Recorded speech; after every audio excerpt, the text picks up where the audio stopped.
Χαίρετε κυρίες και κύριοι, παρακολουθείτε το Δελτίο Ειδήσεων. Συνέντευξη που θα συζητηθεί παραχώρηση στους United Reporters ο Δήμαρχος Θεσσαλονίκης. Έχουμε αποφασίσει να ικανοποιήσουμε το αίτημα των μουσουλμάνων να ασκήσουν τα θρησκευτικά τους καθήκοντα στο Αλατζάι Μαρέτ. Τη δήλωση αυτή έκανε ο Γιάννης Μπουτάρης. Κληθείς να σχολιάσει τις αντιδράσεις που αναμένεται να προκληθούν, εξήγησε ότι όπως έχει δοθεί άδεια από τις τουρκικές αρχές οι Ορθόδοξοι να προσκυνούν την Παναγία Σουμελά, το ίδιο θα πρέπει να πράξουμε και εμείς. Το θέμα του Αλατζάι Μαρέτ έχει τεθεί να δοθεί σαν τόπος άσκησης των λατρευτικών τους, ας πούμε, καθηκόντων στις 2-3 μέρες που έχουν αυτή το Ραμαζάν. Και αυτό θα δοθεί φέτος. Το επόμενο Ραμαζάν είναι στις 8 Αυγούστου. Στις 8 Αυγούστου θα το δώσουμε. Αν μας το ζητήσουν θα το δώσουμε. Αν δεν μας το ζητήσουν δεν θα τους το δώσουμε. Έγινε κάποια προεργασία να ρωτήσω ή θα αξιολογηθεί εκείνη τη στιγμή, δηλαδή σαν δημοτική Η απόφαση είναι να το δώσουμε. Αν προκληθούν αντιδράσεις, υποθετικό βέβαια το Αντιδράσεις προκαλούνται. Εκείνο που ξέρω είναι ότι η Ελλάδα είναι μια χώρα ανεξίθρησκη. Έχουμε έναν τρόπο να αντιμετωπίζουμε και να χαϊδεύουμε τις διάφορες θρησκείες που υπάρχουν στη χώρα. Έχουμε ήδη δώσει χώρο του Δημαρχείου, έχουμε δώσει χώρο στην έκθεση, έχουμε δει για την άσκηση λατρευτικών καθηκόντων. Ολοκληρώνεται η διαδικασία για την ίδρυση μουσουλμανικού νεκροταφείου.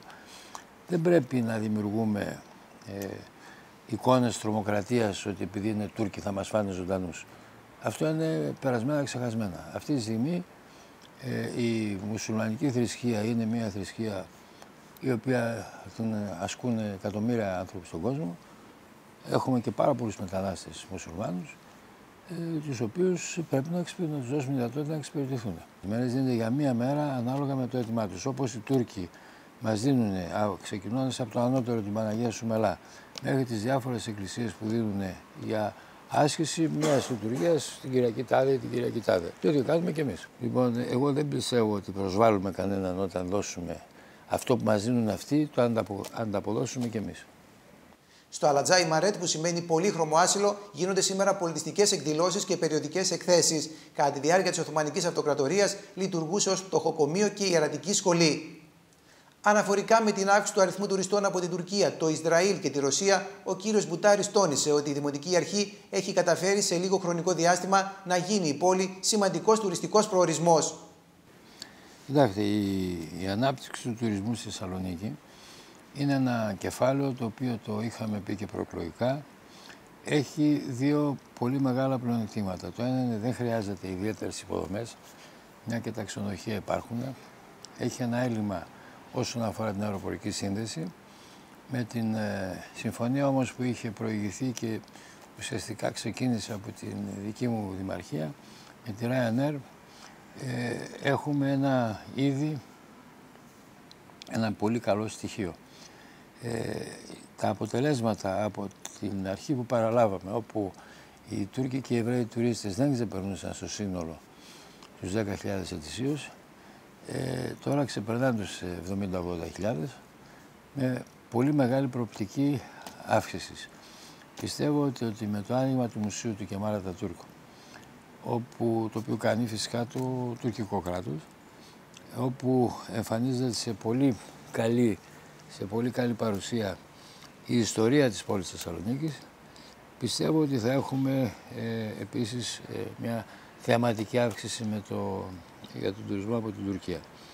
Παράλληλα, ο τουρισμός από το Ισραήλ, και αυτός κατά τις ενδείξεις που έχουμε θα αυξηθεί, και επιπλέον έχουμε και τον τουρισμό, τους τουρίστες που έρχονται από τη Ρωσία, από διάφορα σημεία της Ρωσίας, από την Ορθοδοξία θα έλεγα καλύτερα. Για την ανάπτυξη της Θεσσαλονίκης τόνισε το σημαντικό ρόλο του λιμανιού, του σιδηροδρόμου και των εκπαιδευτικών ιδρυμάτων. Κοιτάξτε, η Θεσσαλονίκη έχει χάσει πολλά τρένα για την ανάπτυξή της μέχρι στιγμής. Αυτή τη στιγμή όμως παρουσιάζονται δύο-τρεις σημαντικές ευκαιρίες. Η μία είναι η ανάπτυξη του λιμανιού. Το λιμάνι σαν κόμβος διαμετακομιστικός έχει μείνει αυτή τη στιγμή είναι σε μια φάση όπου, από ό,τι τουλάχιστον ακούμε, είναι σε πρώτη προτεραιότητα η προκήρυξη αναδόχου για την εκμετάλλευση, την διαχείριση του λιμανιού. Και αυτό είναι πάρα πολύ σημαντικό. Βλέπουμε τι έγινε στον Πειραιά.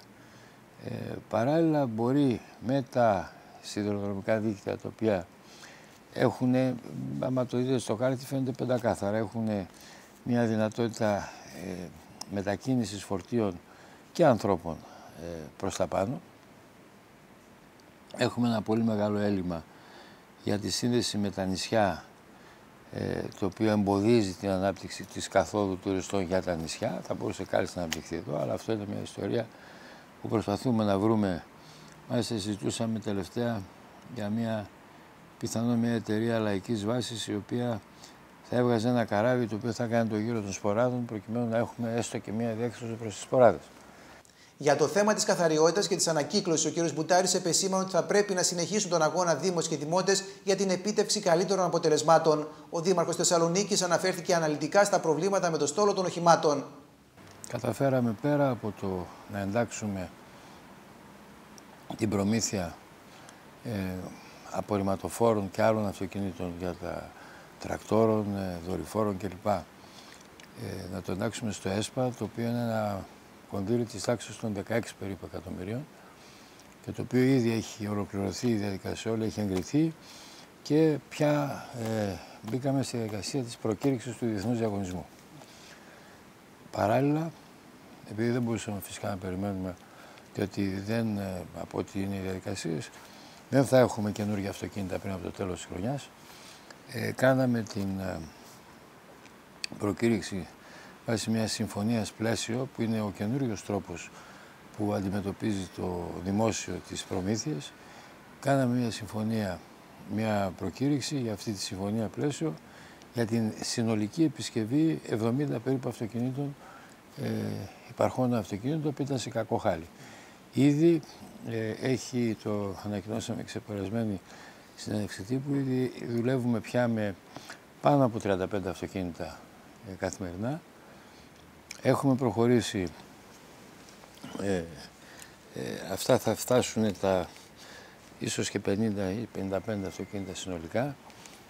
Έχουμε προχωρήσει στο αίτημα για χρηματοδότηση της τάξης των 500 και περίπου χιλιάδων για υπογειοποίηση κάδων καθαριότητας κυρίως στο ιστορικό κέντρο. Η κύκλωση είναι ένα κύριο στοιχείο στην καθαριότητα για πάρα πολλούς λόγους. Αφενός γιατί μειώνει το κόστος των απορριμμάτων και από την άλλη διότι η κοινοτική οδηγία έχει βάλει σαν στόχο μέχρι το 2020 το ανακυκλώσιμο υλικό να είναι το 50% των απορριμμάτων. Καλός καιρός με αρκετή ηλιοφάνεια προβλέπεται στη Θεσσαλονίκη. Ο υδράργυρος θα φτάσει στους 20 βαθμούς Κελσίου. Οι άνεμοι θα έχουν νοτιοανατολική διεύθυνση και η έντασή τους θα είναι 3 μποφόρ. Ευχαριστούμε που μας παρακολουθήσετε. Συνεχίστε η ενημέρωσή σας από τους United Reporters.